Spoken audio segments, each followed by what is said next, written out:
नमस्कार मंडळी, माझ्या मिनी ब्लॉग मध्ये तुमचं स्वागत आहे। आज मी बनवणार आहे मिक्स व्हेज। त्यासाठी मी एक कढई घेतलेली आहे आणि कढईमध्ये 3 चम्मच तेल घातलेलं आहे। आता आपण जिरा घालूया, थोडी राई घालूया, आपण लसूण घालूया। मी ठेचून घेतलेलं आहे तसं बारीक। यात आपण एक कांदा कापलेला आहे मी, तो कांदा घालूया आणि कढईमध्ये घालूया। कांदा आपल्याला ब्राऊन कलर होईपर्यंत भाजून घ्यायचा आहे छान। कांद्यामध्येच आपण मीठ घालूया।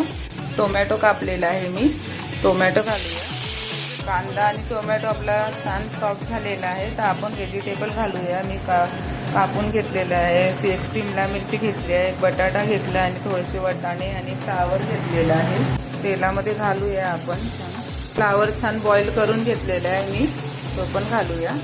झाकण ठेवूया 5 मिनिटांनी। आपण सगळे मसाले घालूया। भाजी आपली छान सॉफ्ट झालेली आहे। आता 1 चमच हळद, 2 चमचे धनिया पावडर घालूया, काळा मसाला घालूया, 3 चम्मच लाल तिखट घातलेलं आहे मी। छान मिक्स करून घ्यायचं। 10 मिनिटं आपल्याला भाजी शिजवून घ्यायची आहे। आपली मिक्स व्हेज बनवून तयार झालेली आहे, बघू शकतात तुम्ही किती छान झालेली आहे। थोडी कोथिंबीर घालूया। आवडली असेल तर लाईक करा, शेअर करा आणि सबस्क्राईब करा। थँक्यू।